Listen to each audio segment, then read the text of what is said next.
On day one, I will launch the largest deportation program.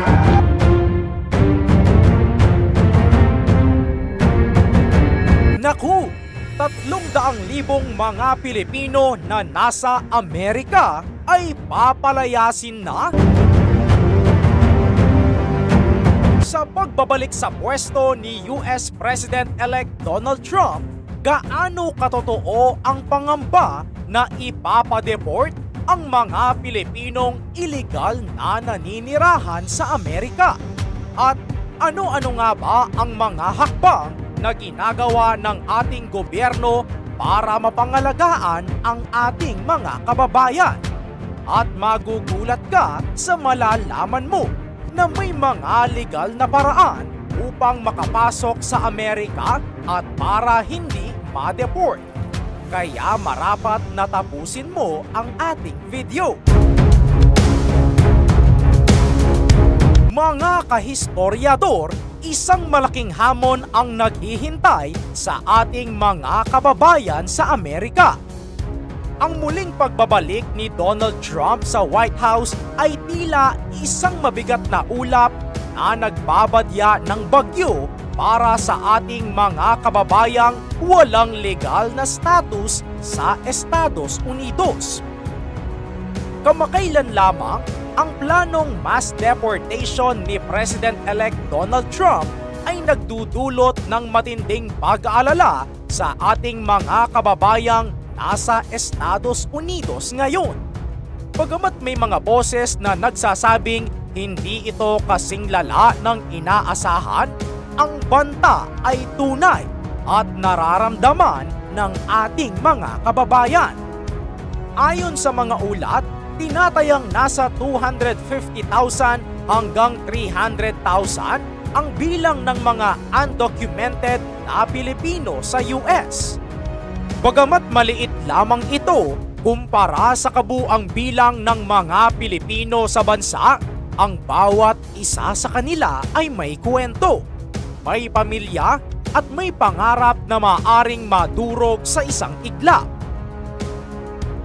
Nagbigay naman ng matapang na pahayag si Thomas Homan, ang hinirang ni President-elect Donald Trump bilang border czar. Anya, ang sinumang demokratikong gobernador na sumasalungat sa planong mass deportation ay marapat nang umalis sa kanilang mga pwesto kung hindi sila handang tumulong. Ito ay isang malinaw na babala sa mga lider na sumasalungat sa polisiya ni Trump. Subalit, may katwiran ang batas na ito dahil ito ay para sa national security upang maprotektahan ang kaligtasan ng mga Amerikano at ma-secure ang mga hangganan. Makikinabang rin dito ang mga kababayan natin na talagang legal na naninirahan sa Amerika. Pinanindigan ni Homan na mandato ng mga tao ang pagkahalal kay Trump bilang Pangulo at marapat na sumunod sa kanyang mga utos. Ano nga ba ang epekto nito sa ating mga kababayan? Kung ako ang tatanungin mga kahistoryador, mayroong halos 4.2 milyong mga Pilipino ang nasa Estados Unidos at sinasabing nasa 300,000 mahigit sa kanila ay nag-overstay sa mga visa, nagtatrabaho ng walang otorisasyon o kahit na dumating gamit ang pekeng dokumento. Sa kabila ng mga hamon na ito, nakibahagi sila sa sama-samang mga pangarap at ambisyon ng pangako ng Amerika. Ngunit nahaharap sila ngayon sa isang malupit na katotohanan na maaring makabasag ng mga pangarap na iyon. Marahil ang epekto nito ay ganito. Isipin mo mga kahistoryador ang isang Pilipinong pamilya. Ang tatay ay nagtatrabaho ng matyaga sa Amerika. Nagpapadala ng pera para sa kanyang mga anak na nag-aaral at para sa pangangailangan ng pamilya. Ngunit isang araw, biglang nawala ang tatay. Hindi dahil sa sakit, hindi dahil sa aksidente, kundi dahil sa deportasyon.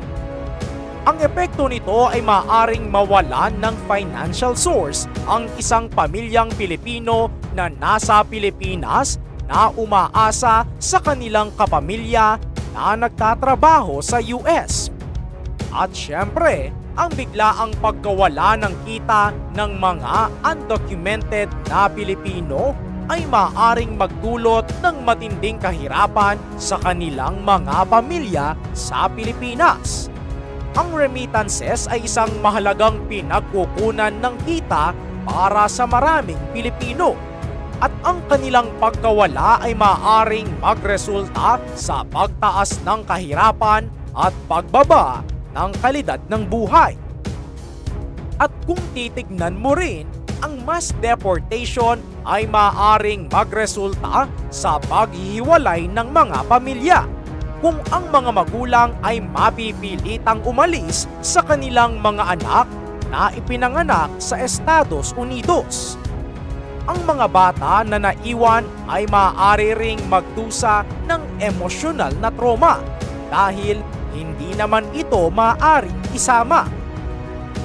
Pagdating naman sa Pilipinas, ang biglaang pagbabalik ng libo-libong undocumented na Pilipino ay maglalagay ng dagdag na pasanin sa ating gobyerno sa pagbibigay ng trabaho, lalo na't mahirap makahanap ngayon sa ating bansa.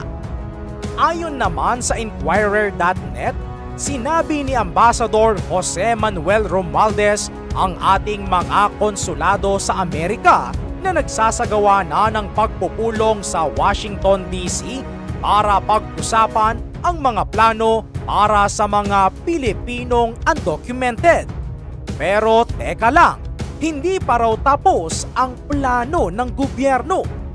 Naghihintay pa sila ng mga utos mula sa Department of Migrant Workers, Department of Foreign Affairs at mula mismo sa Malacanang para gumawa ng mga susunod na hakbang sa isinasagawang mass deportation. Sa isang banda, nakaka-reassured na naghahanda na ang ating gobyerno. Nakakuha naman ng kakampi ang ating mga kababayan sa katauhan ni Senator Amy Marcos. Si Senator Amy Marcos na namumuno sa Senate Committee on Foreign Relations ay nagbigay ng isang matinding babala. Kailangan nating kumilos ngayon. Sabi ni Marcos, marapat na tulungan ang ating mga kababayan sa banta ng mass deportation dahil maraming Pilipino sa Amerika ang walang papeles. Dapat masiguro ng gobyerno na ligtas sila at mayroon silang maaasahan sa panahon ng pagbabago. Kailangan ng mas malalakas na programa para sa kanilang reintegration, skills training at financial support. Subalit, ano nga ba ang mga hakbang na marapat gawin?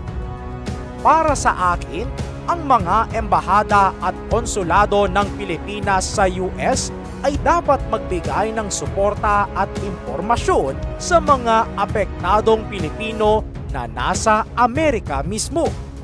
Mahalaga rin na makipag-usap ang pamahalaan sa administrasyon ni Trump upang protektahan ang interes ng mga Pilipino sa US.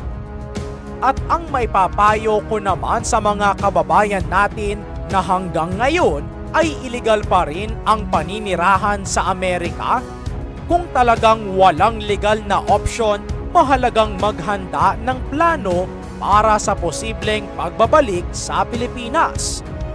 Ito ay maaaring kabilangan ng paghahanda ng mga dokumento, pag-iimpok ng pera at paghahanap ng mga oportunidad o trabaho sa Pilipinas. Kumbaga, Plan B. Alam nyo ba mga kahistoryador na may mga legal na hakbang para makapasok sa Amerika? Ating isa-isahin. Siyempre, una na riyan ang tamang pagkuha ng visa. Kung gusto mong hindi maitag as illegal, syempre sumunod ka sa tamang pagkuha ng visa. Sa kasalukuyan, mayroong 134 na visa na naipamahagi sa mga derivative na benepisyaryo ng Age Temporary Work Visa holders. Ang mga kasintahan at mga anak ng mga mamamayan ng US ay nakatanggap ng 984K visa. Mahalaga ring tandaan na kahit ang K1 visa ay itinuturing na isang non-immigrant visa. Ang mga aplikante nito ay itinuturing na nagbabalak na maging imigrante at hindi sakop ng Section 214B ng Immigration and Nationality Act. At para naman sa mga may hawak ng K1 visa na inaasahang ikakasal sa kanilang US citizen petitioner sa loob ng 90 araw mula sa kanilang pagdating. Pagkatapos nito, maaari silang mag-apply para sa pagsasaayos ng kanilang status bilang asawa ng US citizen, kadalasang sa ilalim ng CR1 immigrant category. Kapag nagawa mo ito, wala kang poproblemahin kahit magstay ka sa US. Ang pagkumpleto rin ng DS-160 application form ay hindi nagbago ng malaki.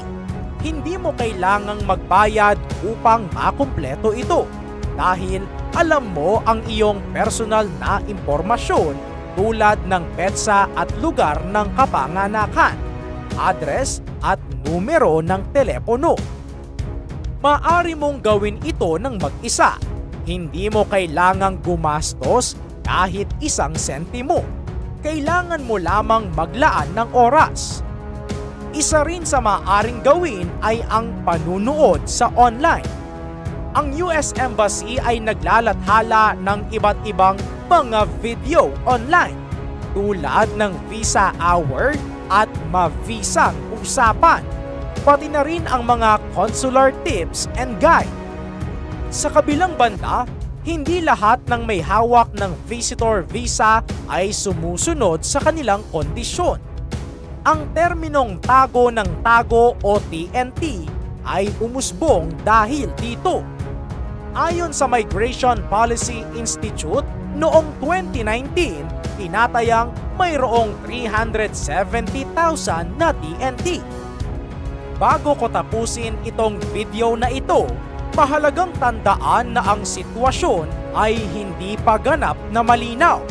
Ang aktual na implementasyon ng mga polisiya ni Trump ay maaring iba sa kanyang mga pahayag noong kampanya. Gayunpaman, mahalagang maghanda at manatiling alerto ang mga apektadong Pilipino at ang pamahalaan ng Pilipinas para sa anumang posibleng senaryo. Ikaw mga kahistoryado, ano ang masasabi mo rito? Pabor ka ba sa mass deportation ng Amerika sa mga iligal na naninirahan sa kanilang bansa? Comment down below ang inyong mga sagot.